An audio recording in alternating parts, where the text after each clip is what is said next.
In 1929, years of booming prosperity ended in catastrophe. It was the biggest stock market crash since records began. It is impossible to underestimate the shock, a sense of stunned disbelief.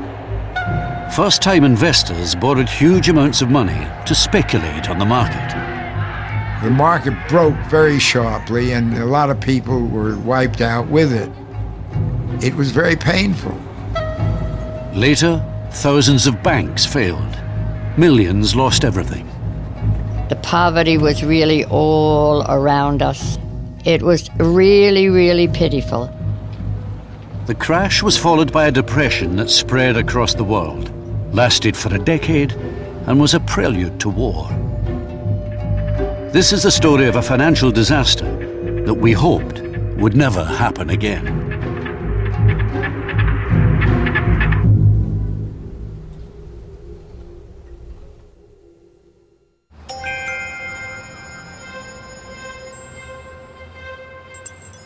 Wednesday, 23rd of October, 1929. Without warning, share prices are plummeting on the New York Stock Exchange. Investors are stunned. For the last 5 years, the market has only gone up. In the space of an hour, a staggering 2.5 million shares are sold. The next day, the downward spiral continues. As people came to trade stocks on October 24th, there was a sense that maybe something had changed, that there was something different. All of a sudden, there just weren't buyers. People were willing to sell, but there weren't buyers coming forth to buy the stocks. And prices began to fall, $2, $4, $10 a share. It was sort of horrifying. That morning, there were drops on the stock exchange. They were so sharp and so dire, stocks suddenly dropping 10, 20, 30 points at a time, that it's said that there were shrieks and gasps in the gallery of the New York Stock Exchange. People are stunned by what is happening and terrified. Thousands of people begin to gather outside the stock market. 10,000 people. They fill the streets from Broadway to the East River. People wanted to know what was going on. They went there. These huge crowds gathered around the stock exchange, around the statues and on the stairs, waiting to get any kind of news they could as people came out of the exchange. They could hear voices. They could actually hear the shouting and yelling as people were buying and selling. But they didn't know what was going on, and so they gathered and they stayed there to find out. Few of the thousands waiting in the crowd appreciated the scale of the disaster that was about to unfold. Nor could they imagine that over the next 5 days, a financial catastrophe would sweep away the foundations of America's prosperity. But to understand what brought about the crash, we need to go back a decade, to a time when American confidence grew so high that it seemed the good times would last forever.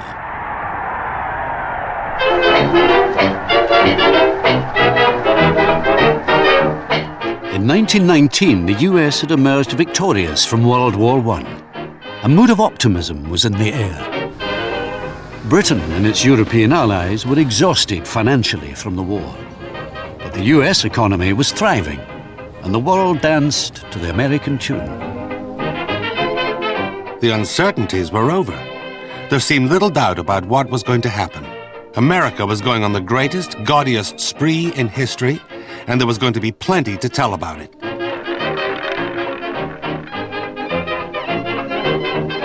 In the 1920s, everyday life was changing. Electrification transformed America. Towns were hooked up to the grid.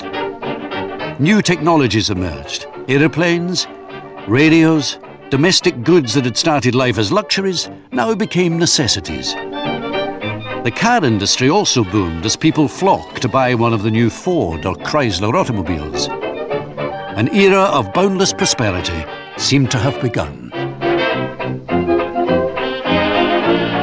This is the flowering of consumer culture and mass consumption on a scale never before seen. There is also heavy installment buying to encourage people to buy big-ticket consumer items so that they can buy those items on credit.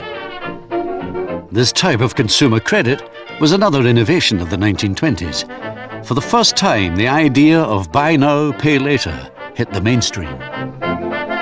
And there's a kind of play culture that develops alongside this consumerism, which says, we believe now in instant gratification. Take care of the now. Don't worry about the future. Live for the moment. There was a whole ideology that we were in a new economic era, that it was the birthright of every self-respecting American to be rich.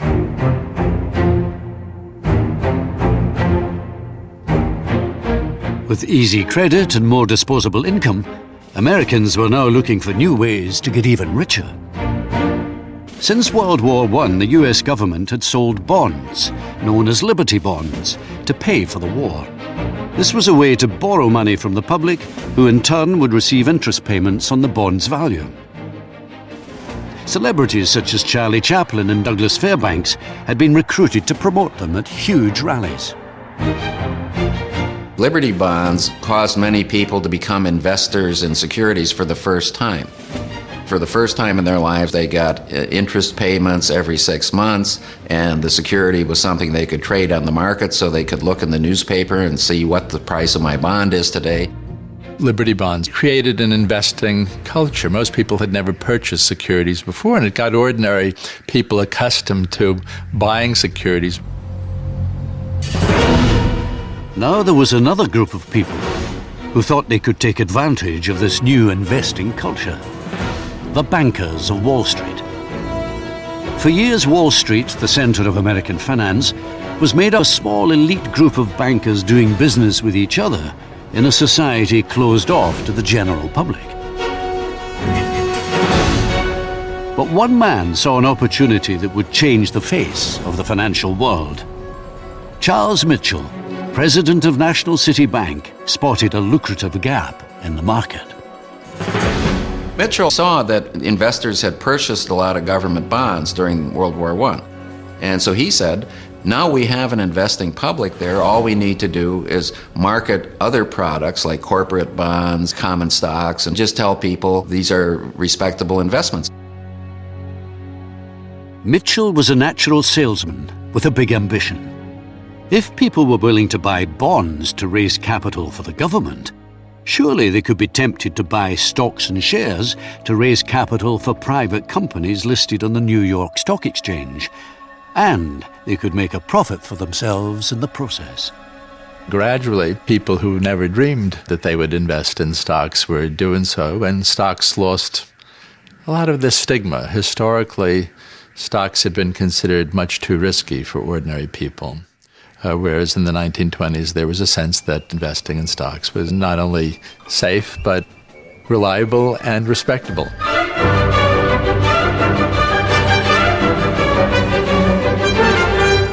The idea took off, and to exploit this lucrative new market, Mitchell opened brokerage offices all across the country, where people who had the money but not the investment know-how could speculate in stocks and shares. This speculative frenzy embraced all kinds of people, not just professionals. Ordinary people began participating as well in unprecedented numbers all across the country, not just New York City, but in cities and small towns all across America. People were in love with the stock market. Technology made it all possible.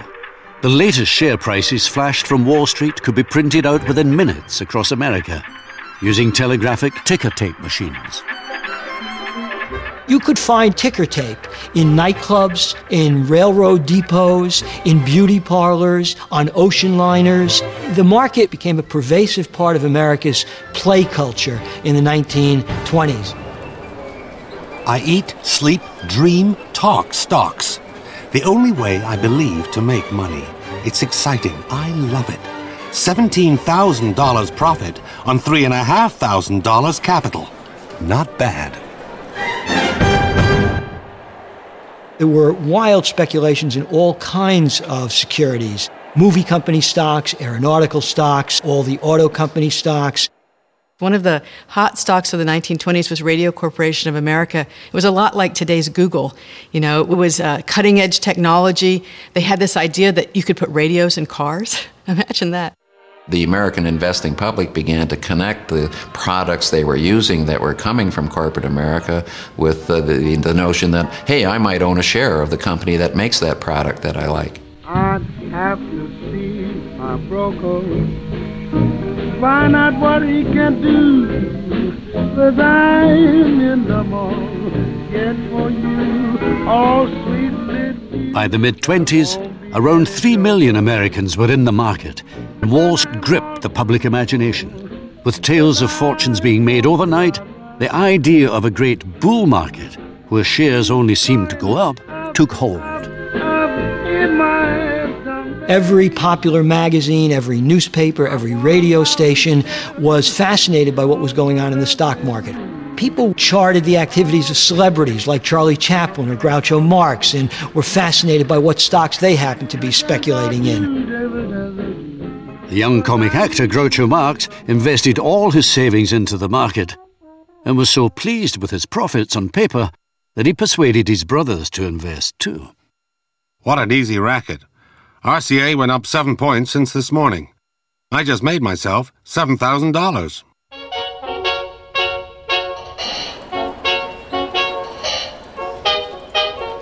But it wasn't just celebrities becoming speculators.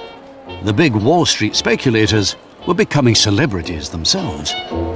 They were thought of as creative, entrepreneurial, and bringing wealth to America. Joseph Kennedy, father of the future President Kennedy, was one of this new breed of shrewd financial superstar. People were fascinated because some of these men, like Joseph Kennedy, were ordinary folks. They were men from nowhere, and their rapid rise on the market was a kind of inspiration to ordinary folk that might even be possible for them someday. Stories circulated that anyone from bellboys to barbers could make easy money on the market. A shoeshine boy on Wall Street, Pat Bologna was one of those inspired by these tales of rags to riches. Everyone was going to make a fortune. If you lived in New York, the stock market was king. My father was probably about 17 or 18. On a daily basis, he would shine the shoes of literally of the great men of America. People like Joseph Kennedy, executives like Mitchell. He would converse with them and became somewhat of an expert on things like the Federal Reserve and things that you wouldn't think that a shoeshine would be expert on. But he was talking to the great minds of Wall Street every day, all day. And so my father began to invest in the stock market.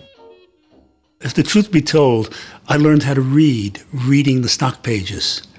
Because that was what my father did. I mean, we grew up with the stock market. There was the stock market for breakfast. There was the stock market for dinner when he came home. The stock market was the world. I started in 1928 because, like many young people, I wanted to go to the place where everybody was making all this money. My first job was to be a messenger boy on the floor of the exchange. It took only a week or two to find out that most of the time people are greedy. People had so much faith in the bull market that they borrowed increasing sums of money to speculate on rising share prices. This way of buying shares was known as buying on margin. The investor was required to put down only part of the money, with their broker funding the rest. The culture of buy now, pay later had spread to the stock market. Buying stocks on margin means essentially that you're buying them with borrowed money. By the late 1920s, 90% of the purchase price of the stock is being made with borrowed money. There were no rules about how much you could borrow, and people borrowed enormous sums of money to buy stocks. You could buy a $100 stock for $25, and then the brokerage firm would loan you the other $75. And if the stock went up, and in the late 20s, everything seemed to go up and up, then that $25 could turn into investment that was worth $200 or $300. So it became a huge part of the U.S. economy to loan money for the stock market. In fact, in the late 1920s, nearly 40 cents of every dollar loaned was for stocks.